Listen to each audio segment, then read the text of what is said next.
Here we are. Hello. Hello. How are you? I'm good. How are you? Thank you very much for Very, inviting very me, well. first of all. It's our pleasure and our honor to be, to have invited you to, and to be, you accepted that as well. I understand you have been very, very occupied with a lot of other things as well, and finding time for us, it's really a big pleasure. Thank you so much, Dr. As I'm Siebels. sure, as I'm sure many people in the shipping industry have been occupied with a lot of other things at the moment. Absolutely. Things moves on and goes on, and with the changing geopolitical issues around the world, I think it's and I'm sure that today the seafarers who are joining us in this session will also definitely benefit out of the maritime security and the safety issues around cyber hygiene, cyber security, and I think no other than you can help us in understanding the real issues around cyber security. I'll try. Thank you. So we're going to just start the session in a minute. It's just 1 minute away from our scheduled time. And in the meanwhile, I'll just try to introduce our guest speaker for today, who is Dr. Dirk Siebels. And he works for a company called Risk Intelligence as a senior analyst. Is based in Denmark, and he also holds a PhD degree from the University of Greenwich in London. He has done a lot of research work, and primarily he has been involved in a lot of piracy and maritime security issues. And he was also involved in the Ocean Beyond Piracy's annual research work on the state of piracy, now which is called as Stable Seas. He's been also the academic advisor for the NATO Maritime Security Center of Excellence in Istanbul.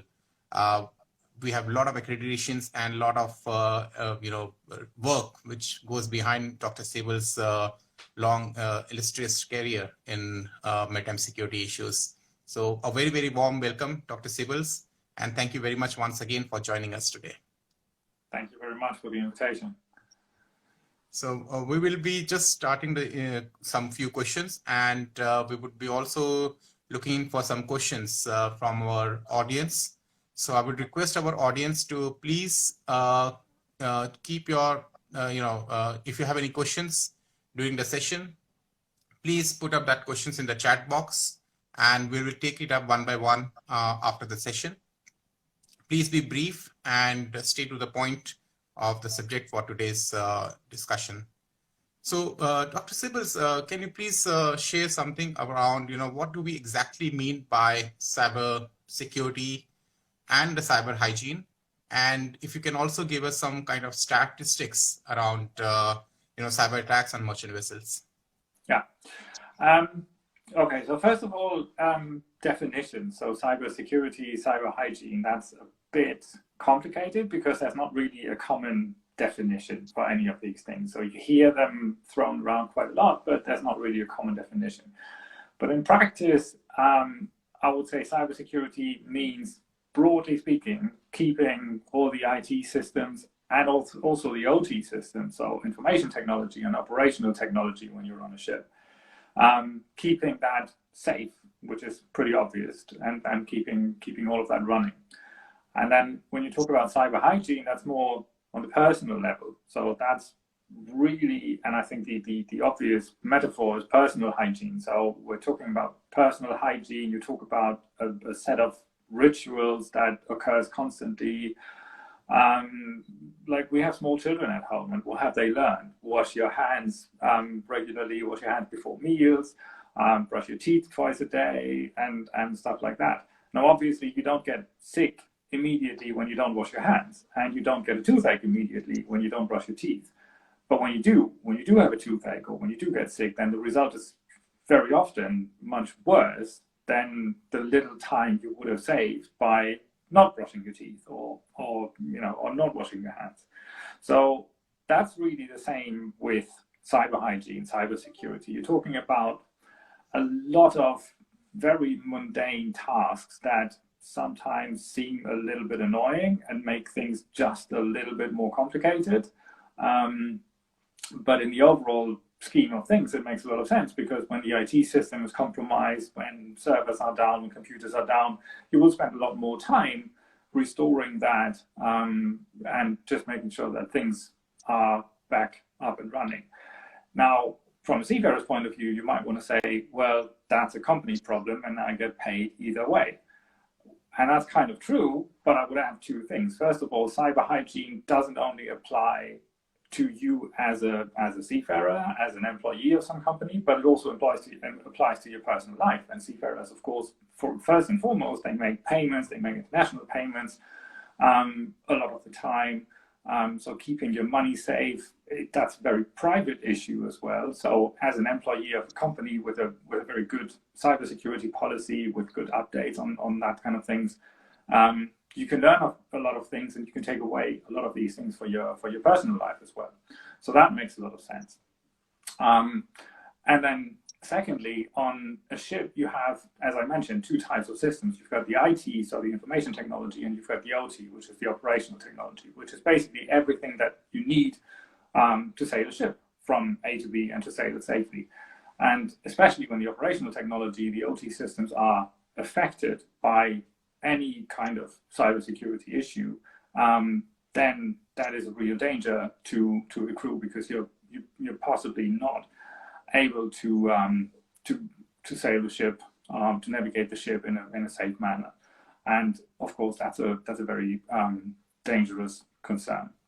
So yeah, so I mean that's basically it. So as I said, I mean there's no real good definition, but it's basically a lot of very mundane little tasks that just should get into your day-to-day life, just like personal hygiene. Second part of the question, when you're talking about statistics, that gets really complicated, because everybody wants to know about cybersecurity and how it has affected everybody else, but nobody wants to report that about their own things. So there's no real good or no real reliable statistics. And the second point to that is that a lot of companies, and this is not just Maritime, but in general, a lot of companies get affected by cybersecurity issues, but they don't even realize it. So if you get an email from somebody who has encrypted your data, they want to get a ransom, so that you will get the key to your data, then of course you would know that. But if your systems get affected and data is copied and there are just malicious payments that shouldn't have been made, maybe you'll never notice. Maybe you'll notice when the next time when your bookkeeper comes in and checks all the money transfers, or something else happens. So that's really important, and that's really complicated. So there's no real good or reliable statistics, but you can see headlines about any sort of cybersecurity issue basically every day, about data breaches, etc. Well, thanks very much. I think Dr. Siebels, I think this is very interesting. What you mentioned just about the self-awareness, self-hygiene. I think this is the key thing which I've just picked up, and we seldom forget about it in our day-to-day life. What do we need to do about ourselves? What we can do very easily. And I think this session will also give some more highlights as we move forward. And my next question to you is, Dr. Siebels, is what are some of the most common methods for identifying threats or vulnerabilities that the ship's information system may face? So I don't want to go into too many technical details. I mean, first of all, I'm not an IT guy, but I think that gets a bit boring. But from the overall point of view, it makes sense to have, on the company level, to have a good company security, cybersecurity strategy and cybersecurity policy. So to say, these are the threats that we're facing. These are the vulnerabilities that we have, for example, on a vessel. That might be just very mundane little things like USB ports on a computer on the bridge, because then everybody, when you're in port, everybody who comes onto the ship can just plug a USB stick into that, and that might compromise your IT system. And that actually has happened on some occasions. So, so some of these things are just identify the potential threats, the vulnerabilities, and then the resulting risks. And then say, okay, it is a risk if we're working with paperless navigation, for example. You've got an active system on your vessel, then you really have to rely on that. And there's no paper charts on the ship probably. So you really have to rely on that. So you have to make sure that this system will not get compromised. There's no 100% security, obviously, but you can do very obvious things like blind off your USB ports, so that you just don't plug in a USB stick, and you can do some other very basic things as well. So that's really the first key, and that's kind of on the company level, and that gets complicated sometimes because then there's questions about, is the owner responsible? Is the charterer responsible for a vessel? So that gets complicated on a company level. But once you have that kind of strategy in place, then you can have policies based on that, and you can make sure that your employees, your personnel, your seafarers are trained. And then if you, as a seafarer, you get that kind of training, you have some more awareness about some of these things. And a lot of the time, a lot of people will say, oh, this comes from headquarters, and this just makes things more complicated for us. And they don't know how we operate here, day-to-day life. This makes our routines more complicated, blah, blah, blah. So it's really important to make sure that everybody understands why they need to do it, and how it benefits not only the company, but also it benefits everybody who is actually working on these things. And as I said, might benefit them personally in their private lives as well. And then ideally, you'll also get feedback from a ship, for example, and they might be saying, well, we've got this computer standing around in the engine room, and that's accessible for everybody, and it really shouldn't be. And it's accessible for everybody in port, for any bunker surveyor, any port state official that comes on the vessel. And it really shouldn't be, so it should probably be placed somewhere else. And that's the kind of buy-in from everybody that you would want. But that's, of course, an ideal world, and I know that doesn't really happen all the time, every time in real life. No, that's very true, Dr. Siebels. And I think that brings me to the next question, actually, that with advancing automation, the seafarers now have a new cybersecurity role. In fact, they have the responsibility, like you mentioned about the companies needs to have a strategy in place and the policies in place. But I think the seafarers equally needs to have a new cybersecurity responsibility. And so what do you recommend as the best way forward for them? What is expected of the seafarers in the present time, and how can they deliver these kind of expectations? Yeah, I think, first of all, personal awareness of these things is very important. And it's kind of complicated to say, well, we are aware about cybersecurity because we've read headlines. So it kind of makes sense if you have any kind of documentation, if there's any sort of seminar or workshop or anything, either organized by a company that employs seafarers, or by a crewing agency, or by some of the other organizations, so that you can at least say, look, I participated in this because I wanted to do something on top of the stuff that I need to work on anyway, and I'm aware of these issues. Yeah, and it's of course mostly important for certain people on the ship. I mean, the master, obviously, but then whoever is responsible for these for the IT system. So it's, very often the chief officer or the first mate. But that depends on how you divide responsibilities on a specific ship.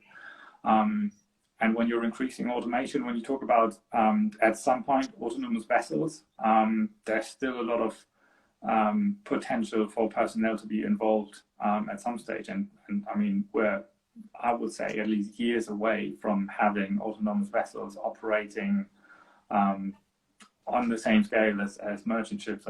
Except for very specialized roles at the moment. I don't really see that happening, and that has a lot to do with regulations, etc. So that's a lot more complicated. But in the meantime, I think it does make a lot of sense to have some kind of, however outdated that seems, but have some kind of paperwork available to say, I've been training, I've been aware of these issues, I've had a look into this, and it's not just personal interest, but here's something where I can show you as my potential next employer. And the same if you're working long term for a company, it's kind of the same. So just make sure that you have a look for whether there's any sort of internal seminars, internal workshops or something, so sort of beyond the stuff that is already required on the company level maybe, but there might be some internal things coming as well. I think it's a continuous learning process, and with the changing technologies, changing automation, I think the lot of expectations are there, and we are not talking about the autonomous ships, the fully autonomous ships coming up, and so I think there's a lot of challenge around everybody down there as well to keep advancing their skills and knowledge and awareness about these key subjects which are coming up, and I think that also comes to my next question actually. Is what are some of the most common precautions that the seafarers can follow in ensuring that they are following all the cyber hygiene procedures in place? Well, I mean, as I said, we're talking about a lot of very mundane little tasks. So if you think about passwords, make sure that you have a good password policy, that maybe passwords have to be changed every so often, every 30 days, 60 days. And that applies for, as I said, for your professional life, but also for your personal life. And to make that easier, there's a lot of password managers that you can just download and that you can use for free, either on your phone or on a computer, which really make it more complicated. And then there's things like two-factor authentication, which means that you have to have a separate device in order to log into something, whether you want to send money home through a bank account or through some cryptocurrency exchange.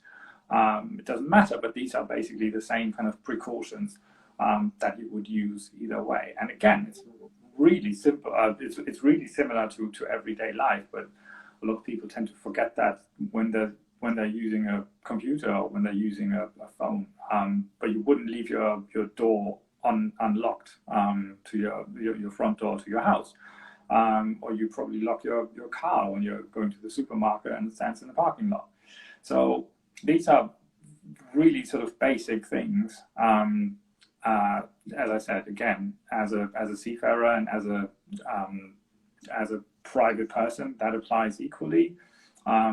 One thing that's very important for seafarers, because they're traveling a lot, obviously, internationally, you will use a lot of different Wi-Fis, whether it's in airports or in a port or on the ship or something. Just make sure that, if you're on a public Wi-Fi, if you can possibly avoid it, don't use important personal data. So don't log into your online banking or any kind of financial service, that kind of stuff. So that's kind of the most obvious ones, and you would think that these are the most basic ones, but those are also the things where most people get compromised, most accounts get compromised, and that's where a lot of bad things happen. And yeah, so that's really a lot of it is really just common sense, just making sure that you don't do anything on your computer that you wouldn't do otherwise in public life, really. I think that's very, very crucial, very important steps, what you just mentioned, I think. And I think it's very, very easy and doable as well. You just have to have a common sense into looking after.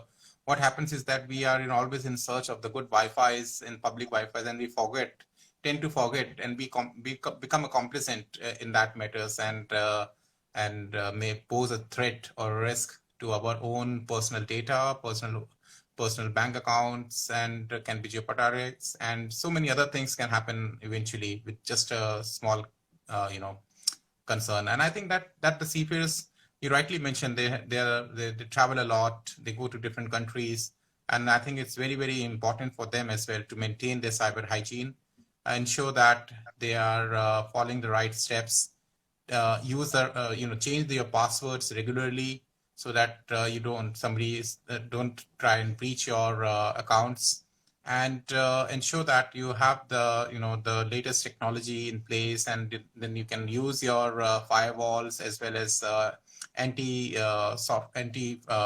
virus softwares, and easily keep them updated as well, so that you can deal with these kind of situations easily. I think these are very, very crucial steps what you have just shared, Dr. Siebels, and I'm extremely thankful that that the seafarers will definitely benefit out of it in following up these small little steps.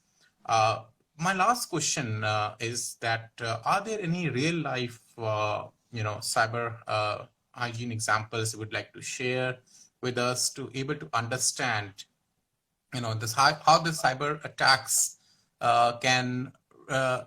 can really impact the ship's operations, and if you can share some examples around it, that how they have impacted the ship's operations and how it affected the seafarers as well on board that ship. So if there are anything you would like to share that.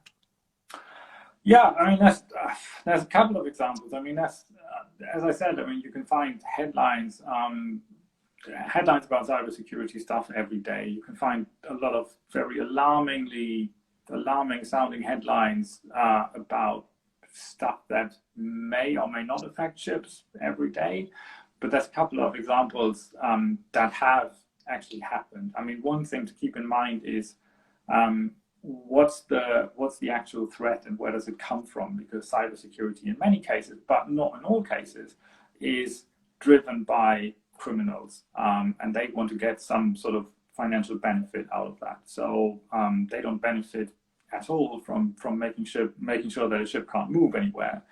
But they do benefit if they can get a hold of data, if they can, for example, encrypt data and can get a ransom to decrypt that.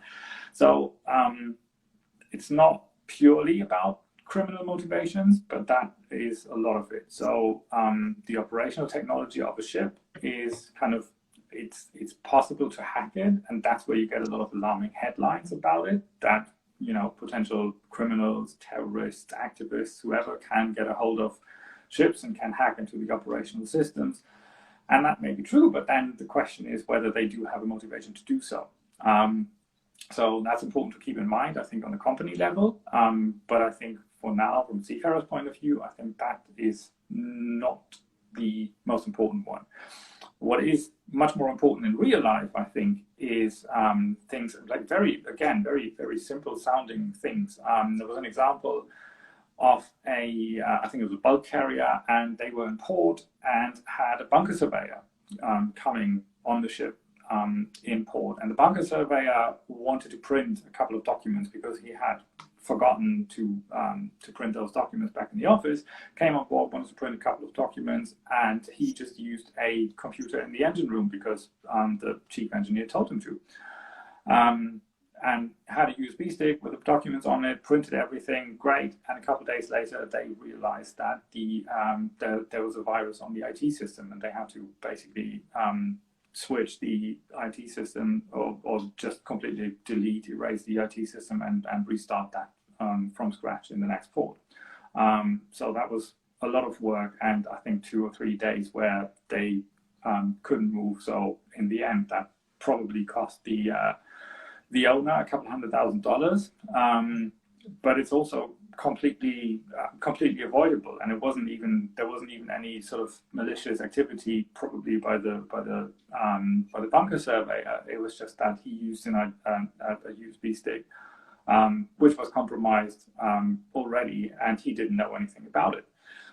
So that kind of thing might happen, and if you had used a standalone computer that is not connected to the ship otherwise, then that would have been completely avoidable.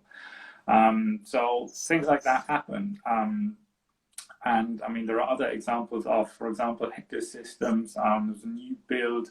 The Hector system then didn't run because it was infected by a virus, and the problem was not that it was infected later on, but initially when the software was implemented on the vessel in the shipyard, then apparently it had been affected by a virus already. So that was a pretty long and drawn out process. They had to restart everything, redo everything from scratch, and again that took a couple of extra days in the shipyard, and they couldn't leave the shipyard when they were scheduled to go.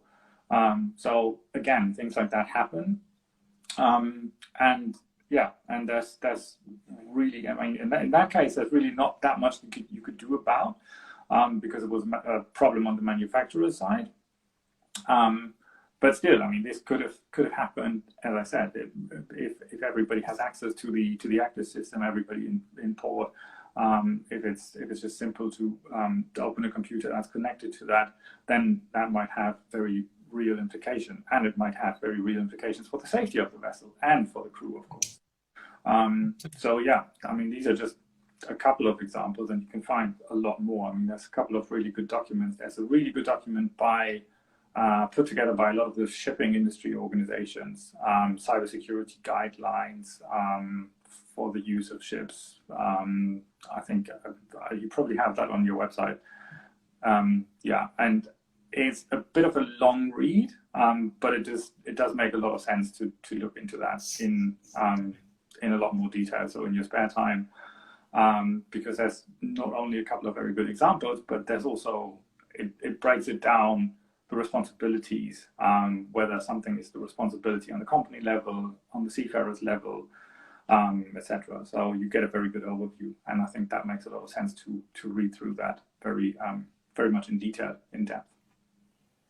I think very simple worded, with giving examples. I think Dr. Siebels, I think it's very encouraging to hear that, you know, these things can be very much avoidable if we just look after our own system. We need to just make sure that we do not use anybody's hard drives or anything into our systems, and that can compromise a lot of the data and also can jeopardize the operation of the vessel. How you explain that? I think seafarers, we just want to, I think for our seafarers, just please ensure that you are following all the right cyber hygiene procedures in place. Make sure that you are aware about the company's guidelines around cybersecurity, the policies put in place, and ensure that you have a copy of the industry's guidelines on cybersecurity. We can share that later with you if you would need to. Just send us a message or mail, and we'll get you that document out there with you. I think that's very important, that we need to just keep ourselves, as you mentioned, updated, skilled, aware about what is happening around the world and how the technology is changing very fast and needs to be updated around it.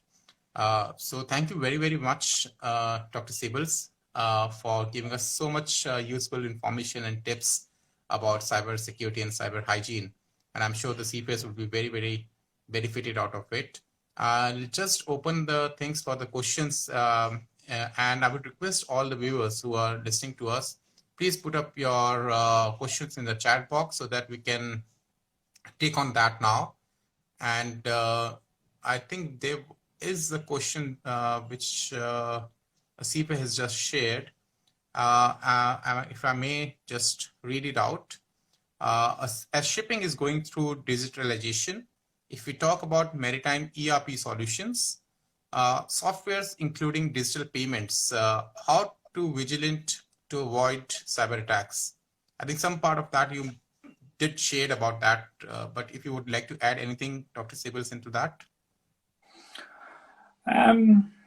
It's a good question. I mean, especially when anything financially related. Obviously, I mentioned that it's a lot of this is motivated by, has criminal motivations behind it, and obviously once finances get involved, then there's a lot of potential for criminals to benefit from this.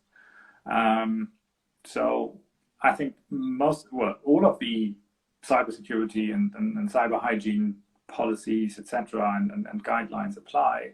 But it does make sense to be extra careful in that respect. And also, like, on top of anything that comes sort of top down from the company, from the strategy point of view, if the IT department at a shipping company, if they get feedback from crews, from the masters, or from somebody, they will gladly take it. They're not going to say, oh, what's this kind of rubbish, we don't use that. They will gladly take this, because they will get that from day-to-day operations and say, oh, okay, that makes sense. We never actually thought about this, and this is actually a very good point, and this is a potential breach of security. So this is very, very useful to not only be familiar with the policies from the owner, from the operator, but also make sure that if you see something that may potentially lead to some problems, then yeah, go back to them and let them know. Thank you very much. I'll take one more question here. Is VPN useful when on a public network? Yes, definitely.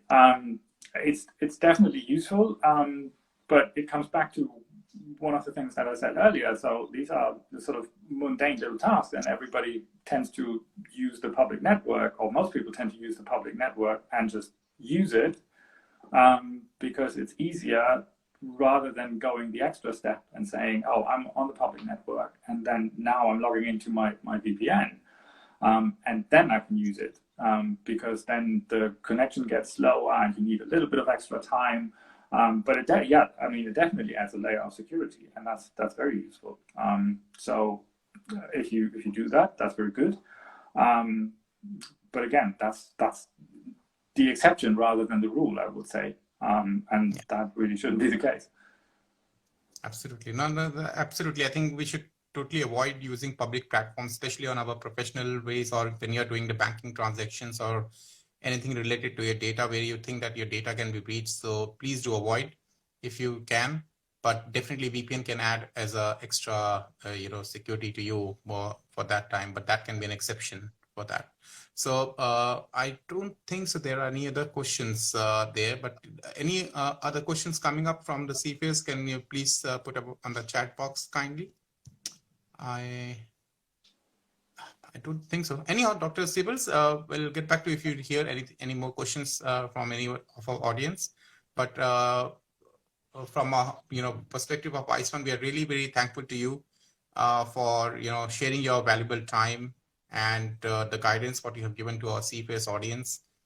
This will be very, very useful in helping them to understand the cybersecurity issues and how they can build up this cyber hygiene within their own behaviors, their own, because that needs to be changed, because we seldom, we don't understand the gravity of the problem sometimes, and we tend to forget when we are in emergency, or when we try to do, okay, let's try and do it one time, maybe I'll be okay. But that one time can sometimes be, can put you in a difficult situation. So exactly. Thank you very much, Dr. Siebels, once again, and wishing you a very, very good luck.